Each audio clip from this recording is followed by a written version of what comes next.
Hello दोस्तों, स्वागत है आपका हमारे हॉरर पॉडकास्ट शो में, जहां पर हम सुनते हैं एक से बढ़कर एक हॉरर और सच्ची घटना पर आधारित कहानियां।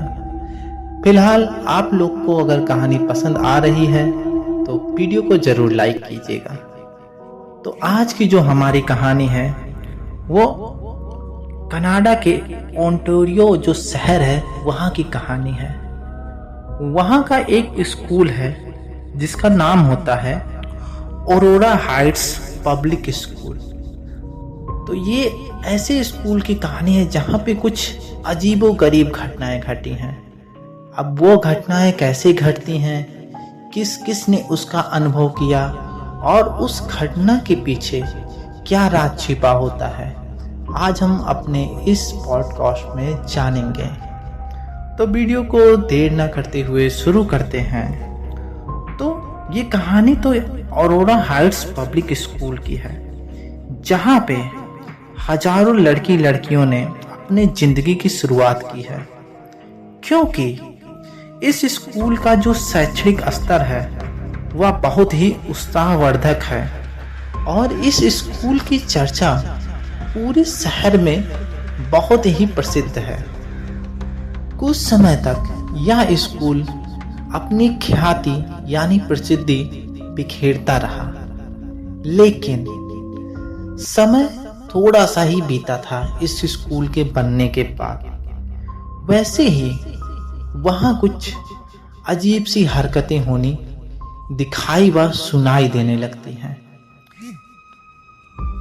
जैसे एक बार की बात है, वहाँ एक लड़की बाथरूम करने के लिए टॉयलेट रूम में जाती है और फिर जैसे ही वह अपने आप को शीशे में देखती है तो वहां उसका चेहरा ना दिखाई देकर किसी और लड़की का चेहरा दिखाई देता है, और वह भी इतना भयानक होता है कि उसको देखकर उस लड़की की चीख निकल जाती है और वह चीखते हुए उस बाथरूम से बहुत तेजी से निकल आती है और रोते रोते वह अपने स्कूल के टीचर से अपने साथ जो सारी घटनाएं घटित हुई थी उसके बारे में बताती है। लेकिन स्कूल मॉडर्न था, तो स्कूलों में तो भूत प्रेत पे ऐसी विश्वासें तो कोई कर भी नहीं सकता था। तो लोगों ने सोचा हो सकता है ये शायद इस लड़की का वहम होगा, और उस लड़की को समझा बुझाकर उसके घर भेज दिया जाता है। लेकिन कुछ समय बाद ये घटनाएं स्कूल में बढ़ने लगी।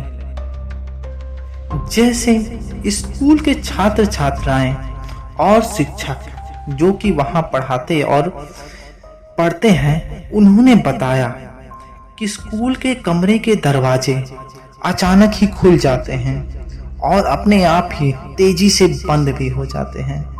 कभी कभी तो इन दरवाजों के बंद होने की तेजी से आवाज तो दूर तक सुनाई देती है। वे बताते हैं ऐसे समय दरवाजों के पास कोई भी नहीं होता है, फिर भी ऐसी घटनाएं घटित होती ही रहती हैं वहाँ पे। वहाँ के एक स्कूल की जो शिक्षिका होती है उसके साथ भी कुछ ऐसी ही घटना घटती है। वह बताती है एक दिन वह दोपहर में स्कूल के एक कमरे में अकेले बैठी हुई होती है। तभी उसके टेबल पे एक कपड़ा रखा होता है और वह कपड़ा अपने आप ही हवा में कुछ ऊपर उठता है और फिर टेबल पे आ गिरता है और टेबल पर तेजी से रगड़ते हुए नीचे गिर जाता है, मानो जैसे कोई उस टेबल को उस कपड़े से साफ कर रहा हो। और कुछ देर बाद यह घटना होने के तभी उस शिक्षिका को कमरे के सबसे पीछे वाले बेंच के पास एक लड़की बैठी हुई दिखाई देती है। वह डेस्क के यानी सीट के नीचे बैठी हुई अपने चेहरे को बालों से ढके हुए होती है और उसका चेहरा उस शिक्षिका को दिखाई नहीं देता है और वह जोर जोर से रो रही होती है। यह देखकर शिक्षिका के तो होश ही उड़ जाते हैं, क्योंकि जब वह वहां बैठी थी तो उस समय कोई भी स्टूडेंट वहां पे नहीं होता है। अचानक वह लड़की वहां कैसे आ जाती है इसका अंदाजा उस शिक्षिका को नहीं चलता है, लेकिन वह हिम्मत करके उस रोती हुई बच्ची के पास बढ़ती है। और जब वह धीरे धीरे उसके पास पहुंचती है तभी देखती है अचानक से वहां कोई भी नहीं होता है और रोने की आवाज भी अब सुनाई देना बंद हो जाती है। शिक्षिका बहुत डर जाती है और वह भी उस कमरे से बाहर निकल आती है।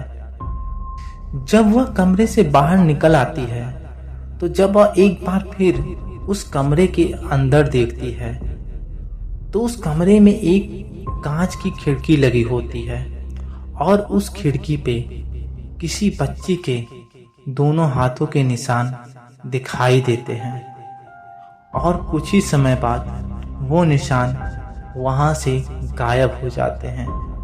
अब मानो शिक्षिका के शरीर से किसी ने पूरा खून ही खत्म कर दिया हो। वह एकदम बुत्त खड़ी हो जाती है और कुछ ही देर बाद वह वहां से भाग जाती है। ऐसी घटनाएं उस स्कूल में अब हमेशा ही घटने लगती हैं। शहर में ये अफवाह फैल जाती है कि यह स्कूल जहाँ पे बना है शायद वहाँ किसी छोटी बच्ची का कब्र रहा होगा, शायद वहाँ पे किसी बच्ची को किसी ने मारकर गाड़ दिया होगा। ऐसी बहुत सारी अफवाहें अब स्कूल के बारे में फैलने लगती हैं। तब स्कूल के प्रबंधक ने यानी वहाँ का जो हेड होता है उसने यह पता लगाने की कोशिश की कि ऐसा क्यों हो रहा है स्कूल में, और उसने स्कूल की जो जमीन थी उसके मालिक का पता लगाने का प्रयास शुरू कर दिया।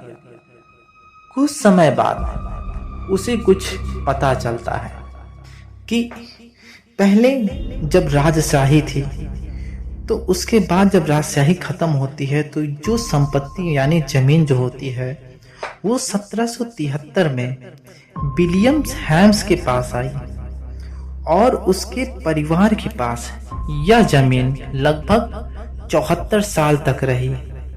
हैंस यानी विलियम हैंस के 2 बच्चे थे, दोनों ही कन्याएं थीं और उनकी मौत हो गई थी। उन्हें वहीं औरोरा में ही दफनाया गया था।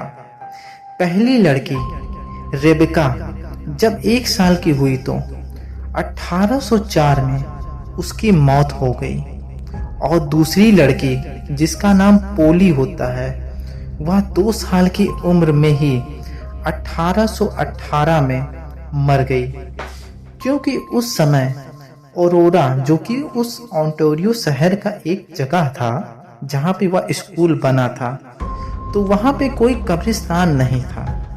इस कारण उन दोनों को परिवार के खेत में ही दफनाया गया था। ऐसा करने का उस समय रिवाज भी था।